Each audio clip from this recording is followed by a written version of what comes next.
For post-employment benefits, the service cost and the net interest on the net defined benefit liability, or asset, are recognized in profit or loss, while the remeasurements of the net defined benefit liability, or asset, are recognized in other comprehensive income.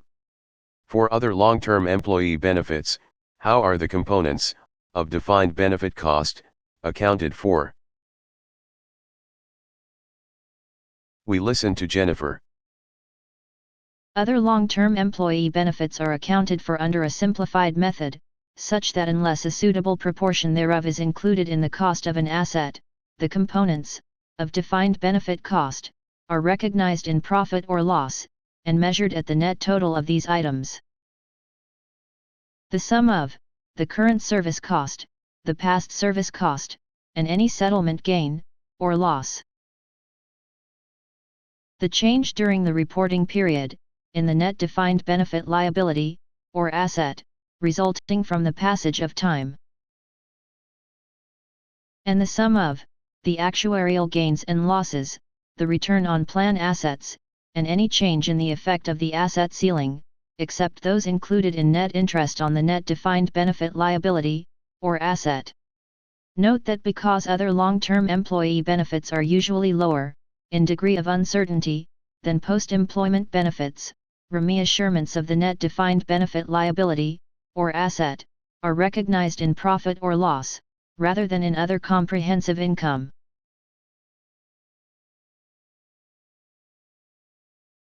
For other long-term other employee benefits, the components of defined benefit cost are recognized in profit or loss, and measured at the net total of these items. For long-term disability benefits, how is the defined benefit obligation recognized and measured? We listen to Kenneth. For long-term disability benefits, the defined benefit obligation is recognized and is measured, based on years of service, as follows. If long-term disability benefits are based on years of service, then the defined benefit obligation is recognized when the related services are rendered, and is measured, reflecting the probability and duration of payments. But if long-term disability benefits are regardless of years of service, then the defined benefit obligation is recognized when an event causing a long-term disability occurs, and is measured at identical amounts for all disabled employees. For long-term disability benefits, the defined benefit obligation is recognized and is measured like these. What are the forms of termination benefits? We listen to Mary. Termination benefits are provided in exchange for termination of employment, rather than in exchange for services of employees, and may be in any of these forms. These are payments of single sum of termination benefits, which are the typical form. These are either directly or indirectly provided through the employee benefit plan. And these are salaries, until the end of the specified notice period, if employees render no further services, which result to inflow of economic benefits to the reporting entity.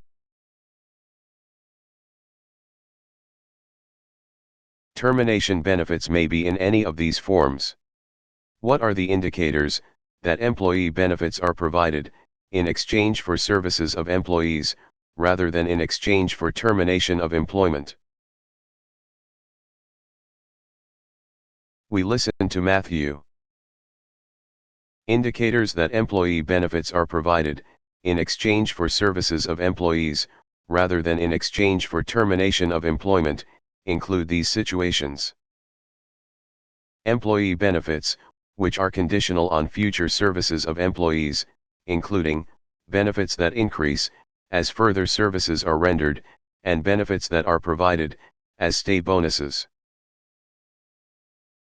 And employee benefits, which are provided pursuant to the formal terms of an employee benefit plan, accept benefits resulting from the reporting entity's decision to terminate the employee's employment, and not conditional on future services of the employee. Indicators that employee benefits are provided in exchange for services of employees, rather than in exchange for termination of employment, include these situations. What do termination benefits exclude? We listen to Michael. Termination benefits exclude employee benefits, which, in economic substance, are post-employment benefits, and which result from any of these causes. Termination of employment, at the employee's request, without the reporting entity's offer. Employee benefits, for reaching the mandatory retirement age. And employee's departure, regardless of reason, wherein payment of benefit is certain, though subject to any vesting, or minimum service, requirements, and wherein timing of payment is uncertain. Termination benefits exclude employee benefits, which result from any of these causes. How are the benefits classified, when the reporting entity's offer exceeds the employee's request for termination benefits? We listen to Susan. When the reporting entity's offer exceeds the employee's request for termination benefits, these are the effects. The lower benefits are post-employment benefits, and the excess benefits are termination benefits.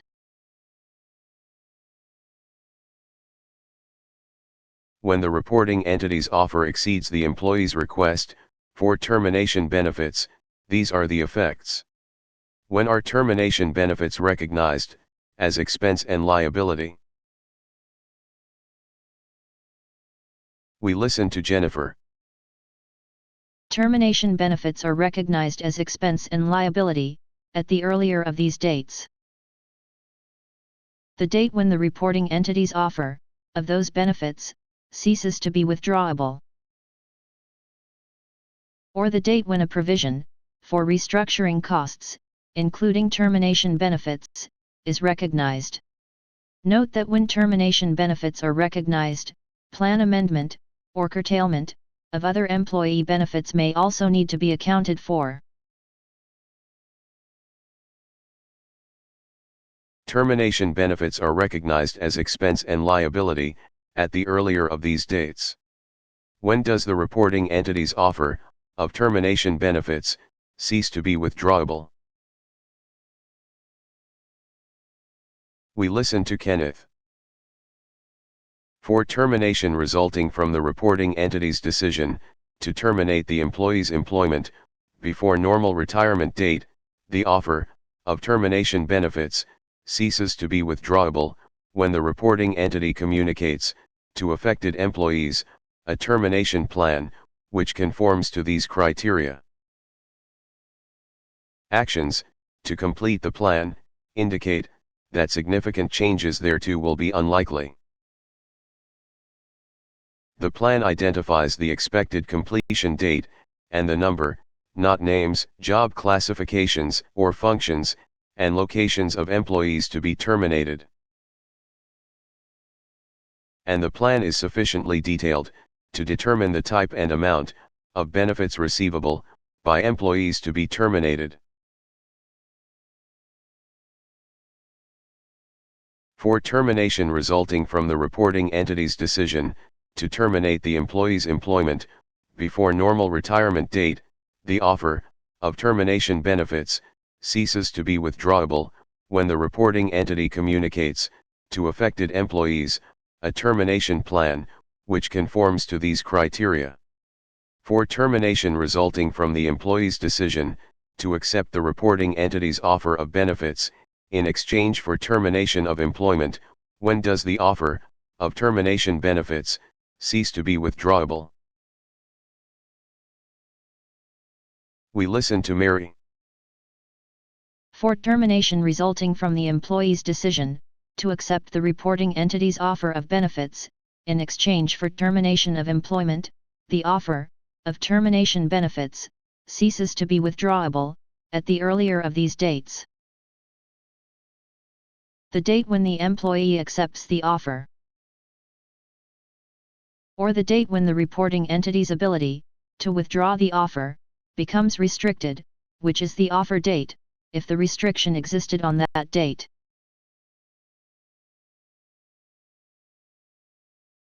For termination resulting from the employee's decision to accept the reporting entity's offer of benefits, in exchange for termination of employment, the offer of termination benefits ceases to be withdrawable at the earlier of these dates. How are termination benefits measured? We listen to Matthew. Upon initial recognition and subsequent changes therein, termination benefits are measured, consistent with the nature thereof, as follows. If in the form of enhancements of post-employment benefits, termination benefits are measured, like post-employment benefits. If to be wholly settled before 12 months from end of annual reporting period, wherein termination benefits are recognized, termination benefits are measured, like short-term employee benefits. Or if to be wholly settled at least 12 months from end of annual reporting period, wherein termination benefits are recognized, termination benefits are measured, like other long-term employee benefits. Note that being provided in exchange for termination of employment, rather than in exchange for services of employees, termination benefits are not attributed to periods of service. Having ascertained other employee benefits, we now review what we recently studied. You listen to me. Other long-term employee benefits are accounted for under a simplified method, such that, unless a suitable proportion thereof is included in the cost of an asset, these components, of defined benefit cost, are recognized in profit or loss, and measured at their net total. Note that because other long-term employee benefits are usually lower, in degree of uncertainty, than post-employment benefits, remeasurements of the net defined benefit liability, or asset, are recognized in profit or loss, rather than in other comprehensive income. For long-term disability benefits, the defined benefit obligation is recognized and measured, based on years of service. If long-term disability benefits are based on years of service, then the defined benefit obligation is recognized, when the related services are rendered, and is measured, reflecting the probability and duration of payments. But if long-term disability benefits are regardless of years of service, then the defined benefit obligation is recognized, when an event, causing a long-term disability, occurs, and is measured, at identical amounts, for all disabled employees. Termination benefits are provided, in exchange for termination of employment, rather than in exchange for services of employees, such that termination benefits may be, in the form of payments of single sum, which is the typical form, in the form of direct payments, or indirect payments through the employee benefit plan, or in the form of salaries, until the end of the specified notice period, if employees render no further services, which result to inflow of economic benefits to the reporting entity.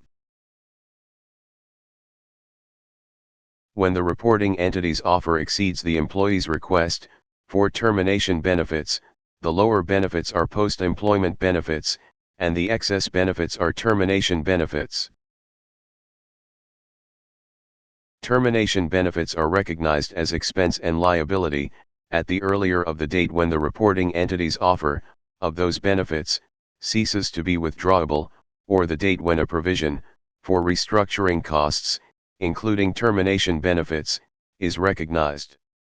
Note that when termination benefits are recognized, plan amendment, or curtailment, of other employee benefits may also need to be accounted for. For termination resulting from the employee's decision to accept the reporting entity's offer of benefits, in exchange for termination of employment, the offer of termination benefits ceases to be withdrawable at the earlier of the date when the employee accepts the offer, or the date when the reporting entity's ability to withdraw the offer becomes restricted, which is the offer date, if the restriction existed on that date. For termination resulting from the reporting entity's decision to terminate the employee's employment before normal retirement date, the offer of termination benefits ceases to be withdrawable when the reporting entity communicates to affected employees a termination plan, wherein actions to complete the plan indicate that significant changes thereto will be unlikely. Wherein the plan identifies the expected completion date and the number, not names, job classifications or functions, and locations of employees to be terminated. And wherein the plan is sufficiently detailed to determine the type and amount of benefits receivable by employees to be terminated. Upon initial recognition and subsequent changes therein, termination benefits are measured, consistent with the nature thereof, such that, if in the form of enhancements of post-employment benefits, termination benefits are measured, like post-employment benefits. If to be wholly settled before 12 months from end of annual reporting period, wherein termination benefits are recognized, termination benefits are measured, like short-term employee benefits. Or if to be wholly settled at least 12 months from end of annual reporting period, wherein termination benefits are recognized, termination benefits are measured, like other long-term employee benefits. Note that being provided in exchange for termination of employment, rather than in exchange for services of employees, termination benefits are not attributed to periods of service. Having reviewed what we recently studied, you now challenge your comprehension and sharpen your mastery. Challenge your comprehension. By answering the end of chapter theory questions on other employee benefits in Volume 2, Liabilities and Shareholders Equity, of the excellent Intermediate Accounting series, distributed worldwide through Amazon marketplaces and expanded distribution channels. And sharpen your mastery. By answering the randomized theory questions on other employee benefits in the textbook companion website, wherein you select the Quizzes tab, Volume 2 from the Volume drop-down, Chapter 4 from the Chapter drop-down, Other Employee Benefits from the Topic drop-down, and Theory from the Type drop-down. Thereafter, click Submit to track your raw and percentage scores, along with your speed. With free and unlimited access, you can click Reset to try again.